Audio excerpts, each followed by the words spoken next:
بسم الله الرحمن الرحيم. الحمد لله رب العالمين والصلاة والسلام على رسول الله وعلى آله وأصحابه ومن والاه ما بعد. Jana tulikuwa tumeanza katika tafsiri ya suratul Fatiha, tukasema tukafikia katika aya ya 3, aya 4 Maliki yaumiddin, tulifikia hapo. Leo tuanza iyyaka na'budu wa iyyaka nasta'in. Allah subhanahu wa ta'ala asema iyyaka na'budu wa iyyaka nasta'in, yani wewe peke yako tukuabudu na wewe peke yako Mwenyezi Mungu tukutaka msaada. Asema Sheikh wa qawluhu iyyaka na'budu wa iyyaka nasta'in ay nakhussuka wahdaka bil ibada wal isti'ana, yani tukuhusisha wewe peke yako kwa kuabudu na kwa kutaka msaada. Kwa nini? Lianna taqdim al ma'mul yufid al hasra, sababu kutangulizwa hii ma'mul, yani kutangulizwa maf'ul, inaoneshwa kukusanywa na kusisitizwa jambo. Yani katika lugha ya Kiarabu lau kama angesema na'budu iyyaka, na iyyaka ni maf'ul, na'budu fi'l mudhari. Sasa fa'il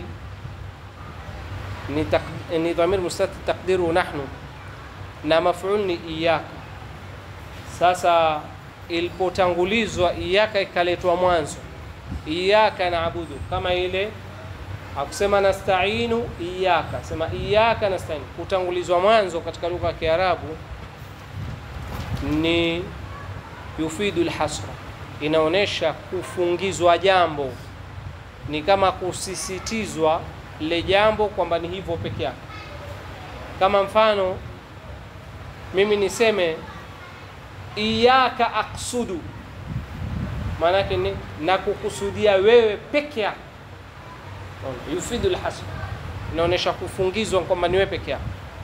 Sasa hii inasisitiza zaidi kumpwekesha Allah subhanahu wa ta'ala katika swala zima la ibada na katika swala zima la isti'ana, la kumtaka msaada Allah subhanahu wa ta'ala,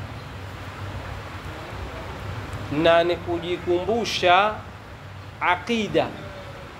Na hapa Mwenyezi Mungu subhanahu wa ta'ala kusisitiza aqida yetu ya tauhid ya kumpwekesha Allah subhanahu wa ta'ala.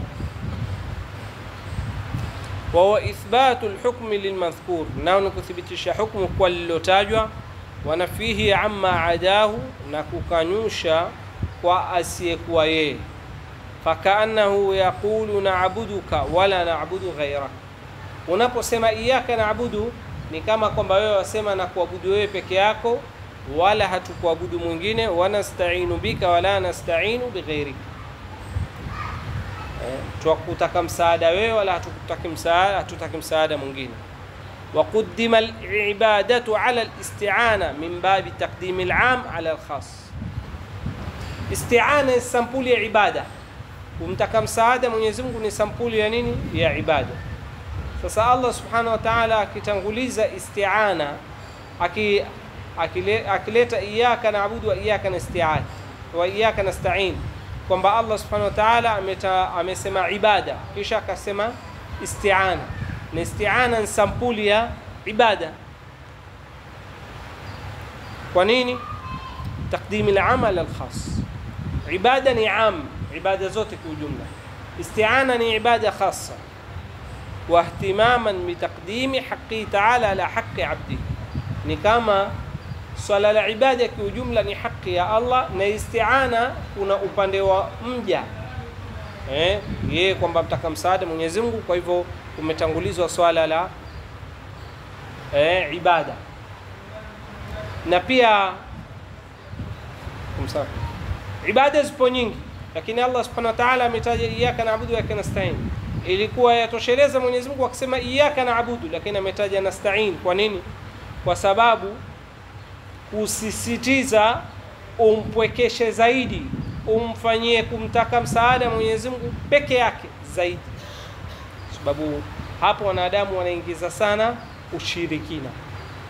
Wanadamu wanamtaka msaada kwa asiyekuwa Allah subhanahu wa ta'ala, na kumtaka msaada kwa asiyekuwa Allah kwa jambo ambalo waliweza binadamu hakuna shida, lakini mtaka msaada kwa asiyekuwa Allah kwa jambo ambalo haliwezi, hapo ndo utakuwa makosa.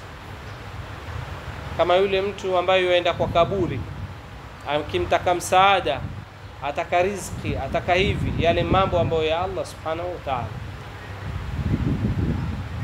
Na ibada nini? Wal ibada ismun jami'. Taarifu ya ibada Sheikh yuitoa, ambayo ni taarifu ya Sheikh al-Islam Ibn Taymiyyah rahimahullah, ismun jami' likulli ma yuhibbu Allah wa yardahu min al-a'mali wal aqwali adh-dhahirati wal batin. Ibada ni jina lenye kukusanya kila yale Mwenyezi Mungu anayoyapenda. Kwa hivyo kila Mwenyezi Mungu anachokipenda ni ibada. Mwenyezi Mungu yuwapenda umtaje, dhikri ni ibada. Yuwapenda uswali ni ibada. Wa yurdhihi, na kile Mwenyezi Mungu kinachomridhia, kama taa ya wazazi wako, si Allah anaridhia, ni ibada. Na namna hiyo min al-a'mal, katika matendo kama kuswali, kutoa zakani, a'mal. Wal aqwal, na maneno. Wewe ukitoa maneno mazuri ni ibada. Adh-dhahira wal batin, zilokuwa dhahir na zilofichika. Kuna ibada ziloko ndani ya moyo, kama ibada ya tawakkul iko wapi?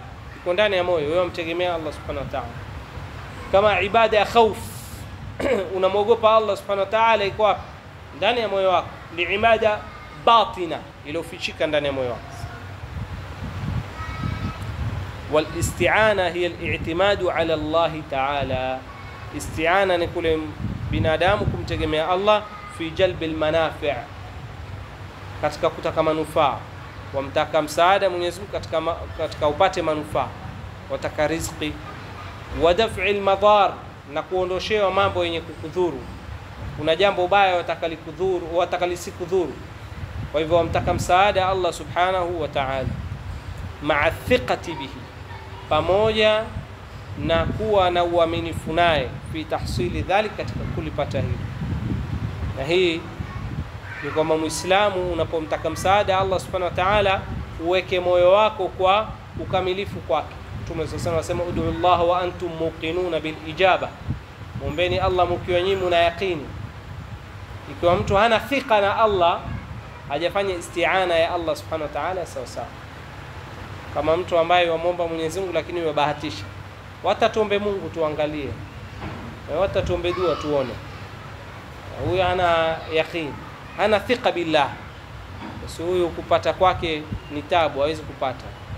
Lakini muombeni mkiwa nyinyi mumtarajia Mwenyezi Mungu subhanahu wa ta'ala. Ndio Mtume sallam ametuhimiza sana kuwa na husnu dhann, mdhanieni Mwenyezi Mungu vizuri. Ndio katika ashay'u bi shay'in yuqal. Sheikh Abdurrahman Saadi rahimahullah ta'ala, wakati mmoja kulikuwa na salatu al-istisqa katika miji ya Qasim. Basi ilikuwa kesho yake wanaswali salatu al-istisqa. Sasa akapanda juu ya nyumba atengeneza mizab. Mizab ni kama njia za kupita maji juu ya dari zile za nyumba.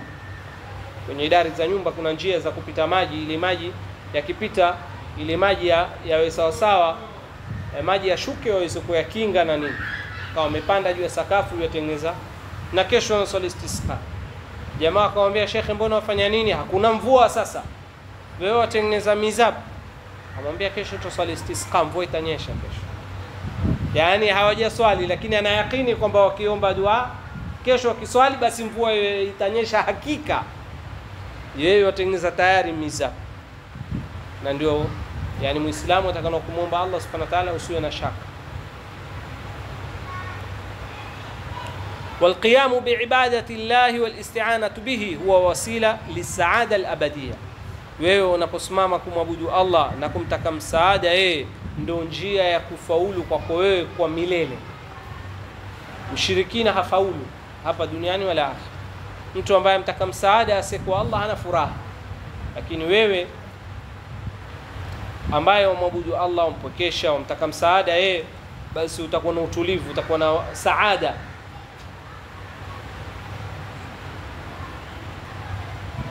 Mwenyezi Mungu Subhanahu wa Ta'ala amewasifu wale wenye kumwabudu Allah subhanahu wa ta'ala, asema nini? Lahumul amnu, wao ndio wenye kupata nini? Amani. Wanajatu min jami'i shurur, na kuokoka na kila shari. Fala sabila ila najati illa biqiyami bihima, hakuna njia ya kuokoka wewe shari za hapa duniani na akhira kwa ujumla wake isipokuwa wewe muabudu Allah na umtaka msaada yeye. Mtu lau kama afanya mambo mazuri ya kufanya hapa duniani lakini amekufa hamuabudu Allah subhanahu wa ta'ala, kesho hawezi kuokoka na shari. Yuenda wapi? Motoni huyo milele kabisa, hawezi kuokoka na balaa za kesho siku ya kiyama.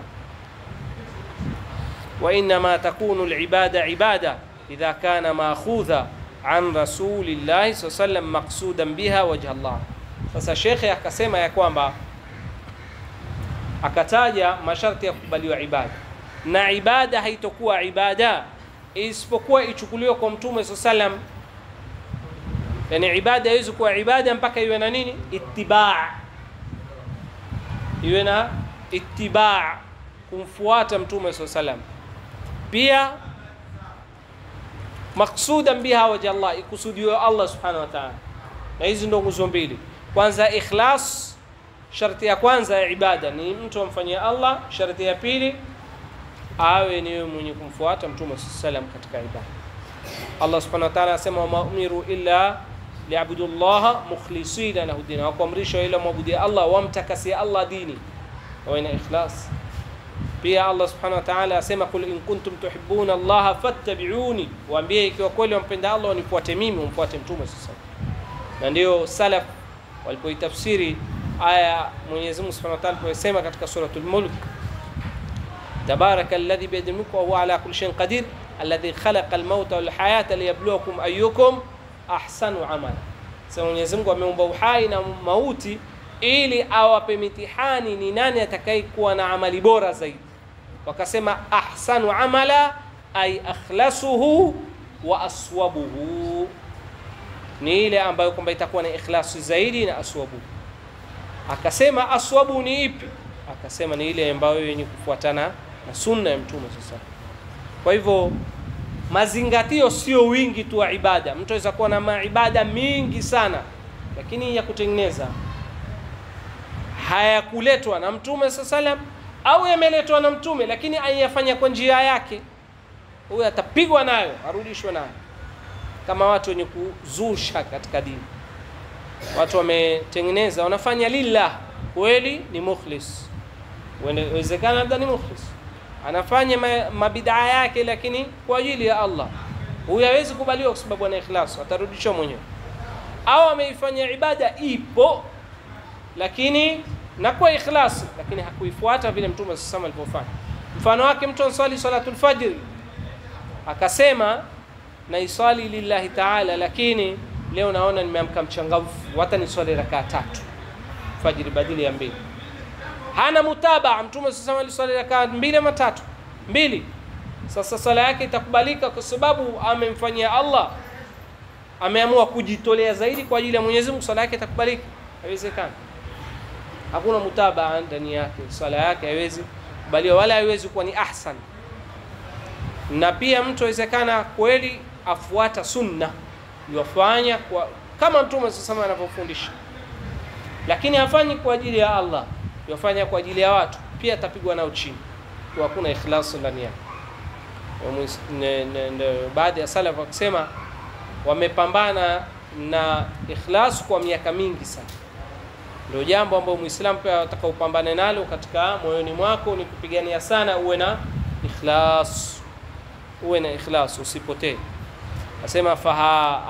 Asema Sheikh rahimahullahu ta'ala,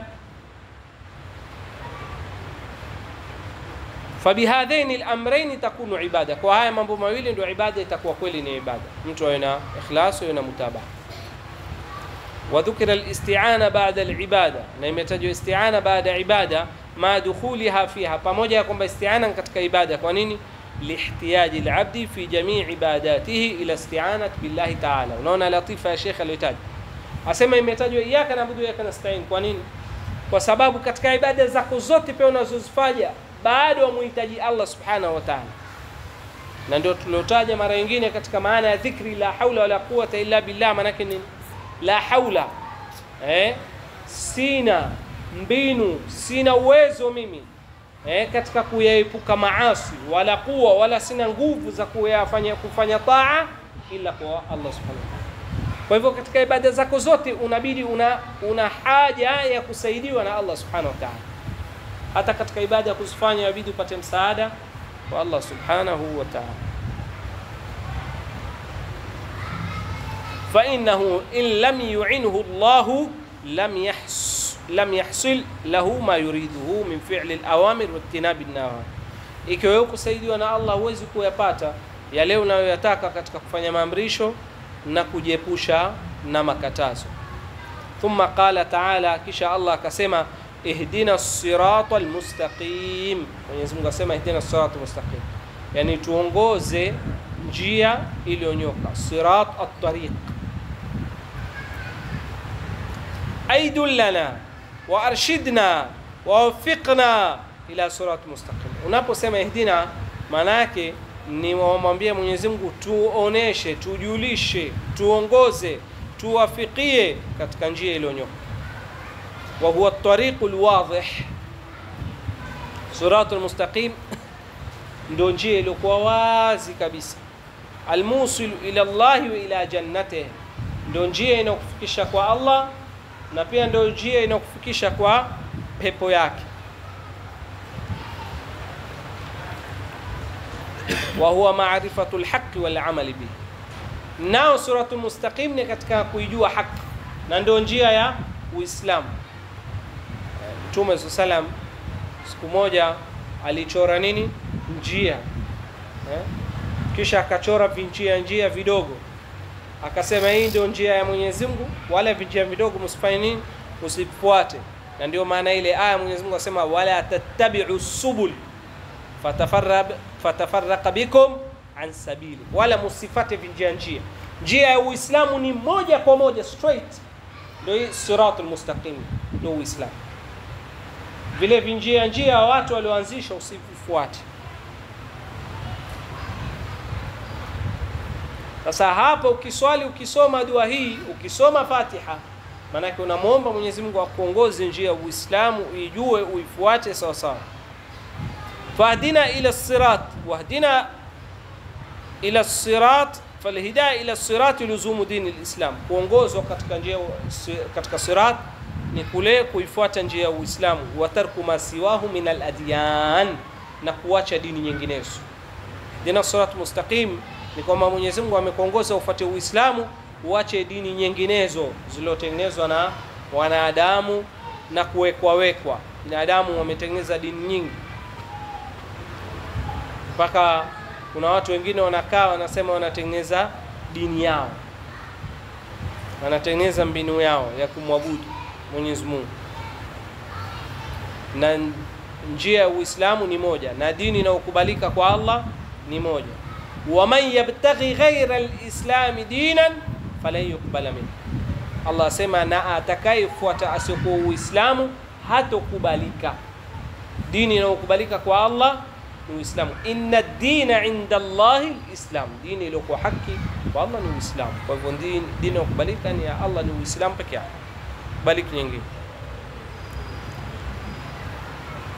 Wal hidayatu fi sirat, na kule kuongozwa katika njia ya haki, tashmalu alhidayah li jamii tafasili diniya, ni katika kuongozwa katika mambo, ufafanuzi wote wa mambo ya dini, ilman wa amala, kwa elimu na kwa matendo.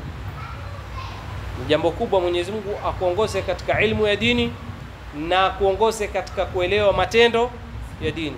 Fahadha ad-du'a min ajma'i al-adiyya, hii ni katika dua za kiujumla. Ajma', yani katika dua za ujumla. Unaposema ihdina siratal mustaqim, maana yake umejiombea khairi nyingi sana zikufikie. Umejiombea khairi nyingi sana zikufikie. Wa anfa'uha lil'abdi, na katika dua zenye manufaa sana. Lau kama Fatiha utaisoma kwa yakini, dua hii kuwafikia uipate wewe, basi umepata khairi nyingi sana. ولهذا وجب على الإنسان أن يدعو الله به في كل ركعة من صلاة. Na kwa ajili hii ndio Mwenyezi Mungu ameweka ulazima kila mtu aisome katika kila rakaa katika swala yake, lidharuratihi ila dhalik, wa udharura wa dua kama hii. Wa hadha suratu mustaqim huwa, na njia hii iliyonyoka ndio ipi? Mwenyezi Mungu sasa hapa yuhitaji siratal ladhina an'amta alaihim. Hapa ni kuifafanua njia ya wale Mwenyezi Mungu aliowaneemesha. Watu gani Mwenyezi Mungu aliowaneemesha? Mwenyezi Mungu amewataja katika nyingine, wa man yuti'i llaha war rasula fa ulaika ma'al ladhina an'ama Allahu alayhi. Yule ambaye Mwenyezi Mungu yamtii Allah, yafuata maamrisho Mwenyezi Mungu na mtume wake, basi atakuwa pamoja na wale ambao Mwenyezi Mungu aliowaneemesha. Fa ulaika ma'al ladhina an'ama Allahu alayhim minan nabiyina, katika manabii hao ndio Mwenyezi Mungu aliowaneemesha, wasiddiqina, na wakweli, washuhada, mashahidi, wasalihin, na wale watu wema. Na ndio Sheikh hapa wametaja hivyo, minan nabiyina wasiddiqina washuhada wasalihin.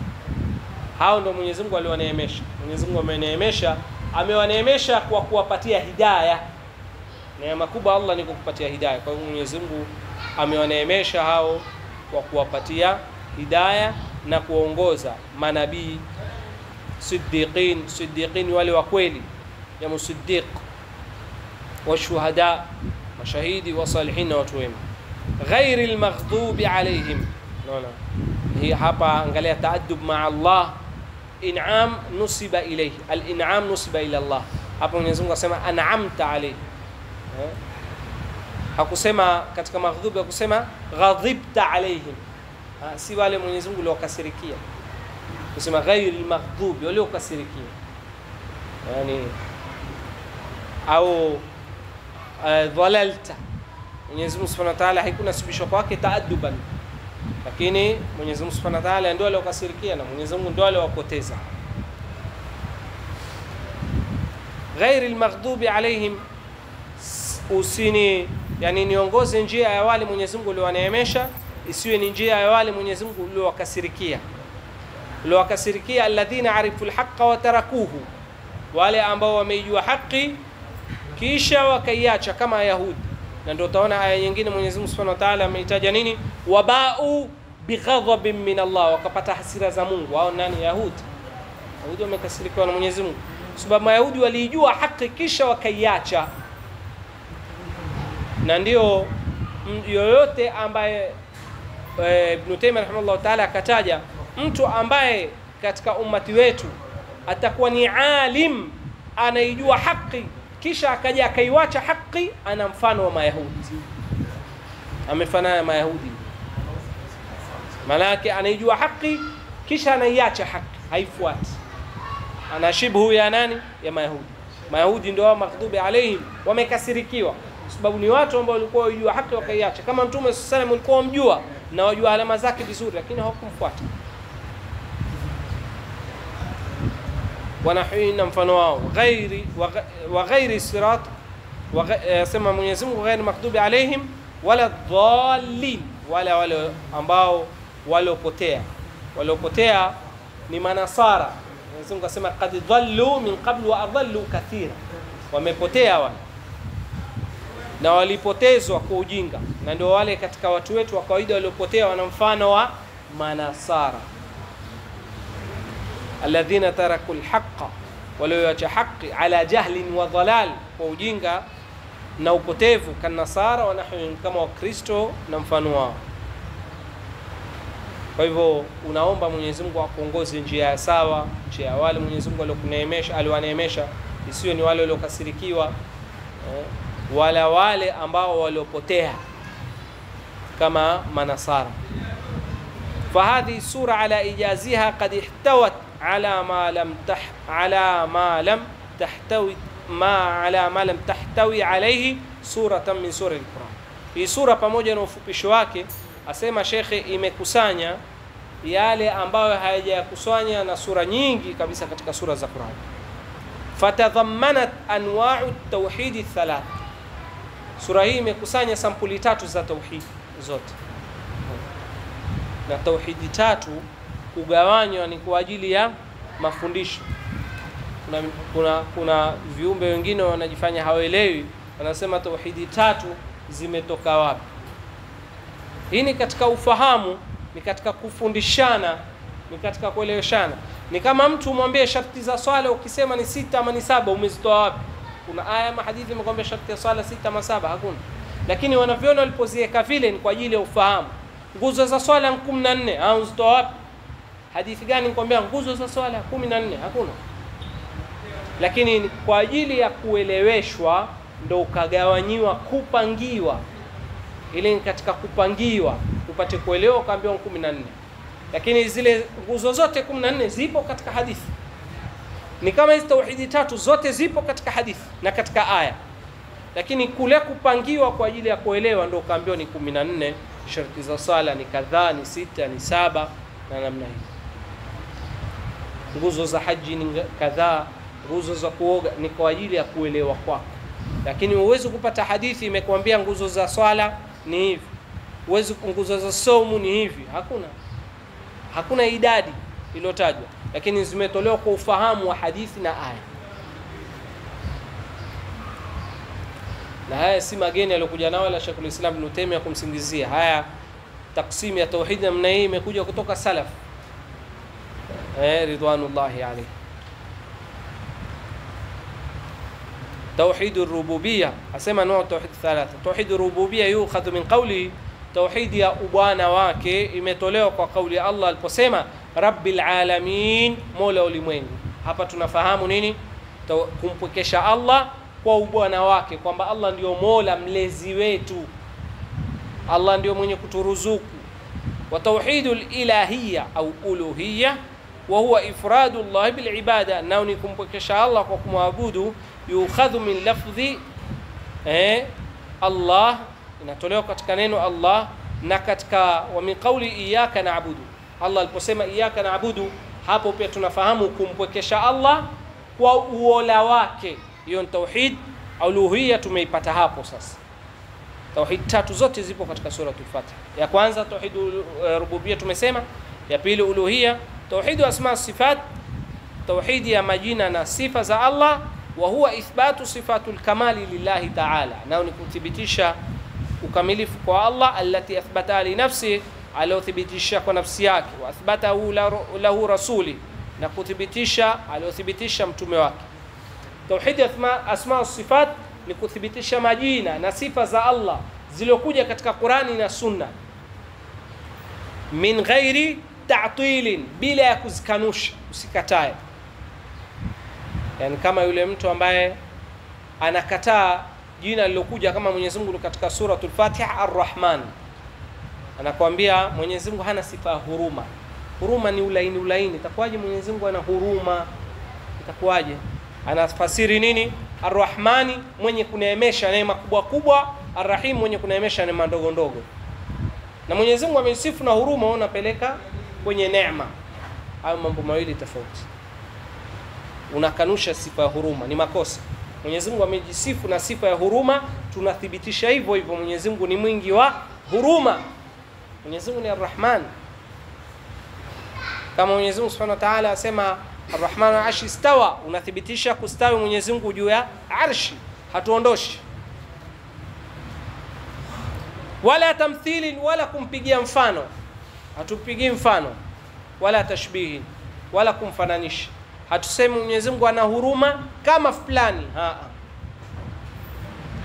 Waqad dalla ala dhalika lafdhul hamdu, na lafdhul hamdu imeleta maana ya asma wa sifat. Maana yake alhamdu ni sifa njema zote tumesema za Mwenyezi Mungu, sababu alif wa lam lilistighraq kama taqaddam, kama ilivyotangulia. Watadhammanat, na imekusanya ithbatu nubuwa, na pia sura hii imekusanya kuthibitisha utume. Fi qawlihi, katika Allah aliposema ihdina sirata almustaqim, tuongoze njia yako iliyonyoka, lianna dhalika mumtani'un biduni risala, haiwezekani kuongozwa njia ya kunyoka bila nini? Bila utume. Kwa hivyo hapo imethibitisha utume. Wa ithbatu aljazai ala al-a'mal, na imethibitisha kwamba matendo yetu tutakwenda kulipwa. Fi qawlihi maliki yawmiddin, mfalme wa siku ya kiyama. Wa anna aljazaa yakunu bil adli, na malipo yatakuwa kwa uadilifu. Kama tulivyosema, Mwenyezi Mungu hadhulumu mtu. Lianna ad-din ma'nahu aljazaa bil adli. Ad-din maana yake nini? Ni kulipwa mtu kwa uadilifu. Kwa Mwenyezi Mungu ni mfalme wa siku ya malipo, malipo ya uadilifu kabisa. Watadhammanat ithbatu alqadar, na sura hii imethibitisha qadar. Wa anna al-abda fa'ilu al-haqiqa, na binadamu ni mwenye kufanya kwa uhakika. Naye masala marefu ya qadar ni kwamba vitendo vyetu tufanya wenyewe, lakini havitoki nje ya mipangilio na qadari ya Allah subhanahu wa ta'ala, khilafa lilqadariyya. Qadariya hawa wamekataa kwamba mwanadamu anafanya mwenyewe, wanakataa mashia ya Allah, kwamba Allah subhanahu wa ta'ala ndio mwenye kutupangia na Allah ndio mwenye kuumba na Allah ndio alioandika. Waljabriya, Jabriya wanasema binadamu anasukumwa, hana kutaka kwake, vitendo vyetu vafanywa na Allah, hana mashia binadamu. Wal'iyadhu billah. Bal tadhammanat ar-raddu ala jami' ahli al-bid'ah, bal sura hii imejibu wazushi wote, wadhullal, na wapotevu. Dhullal jam'u dhal. Fi qawli, iliposema ihdina as-sirata mustaqim, tuongoze njia iliyonyoka, manake njia zote zilopinda si njia iliyonyoka, ndo zile vinjia kama tunasema, njia zote za watu wa bid'a si njia za sirat mustaqim. Njia ya Uislamu ni moja tuliosema. Tukisema ihdina as-sirata mustaqim, hii imefanya rad jamii turuq, na watu wa tariqa, watu wa bid'a wenyewe wanajiita nini? Ahlu turuq au ahlu tariqa, watu wa njia, maana wanapinjia njia vingi. Hii ni njia ya hii, njia ya kundi fulani, njia ya kundi fulani, njia. Lakini sisi hatuna turuq, sisi ni madhhab moja, dini moja, alkitabu was sunna ala fahmi salafil umma, lianna ma'rifati alhaq wal amal bihi, kwa sababu ni kuijua haki na kuifanyia kazi. Wa kullu mubtadi'in, na kila mzushi, wa dhalun fa mukhalifun lidhalik, kila mzushi na mpotevu aenda kinyume na hivi. Watadhammanat ikhlasu ad-din lillah, na sura hii imekusanya kumtakasia dini kwa Allah Taala, ibadatan, kwa ibada, umfanyia ibada kwa Allah, wasti'anatan, na utake msaada kwa Allah. Fi qawlihi iyyaka na'budu wa iyyaka nasta'in, falhamdulillahi rabbil alamin. Sifa njema zote kwa Mwenyezi Mungu. Subhanakallahumma bihamdika, nashhadu an la ilaha illa anta, astaghfiruka wa atubu ilaik. Kesho inshallah tutaanza suratul Baqara, Mwenyezi Mungu akutuwafikia. Subhanakallahumma bihamdika, sallallahu ala Muhammad wa sahbihi wasallam.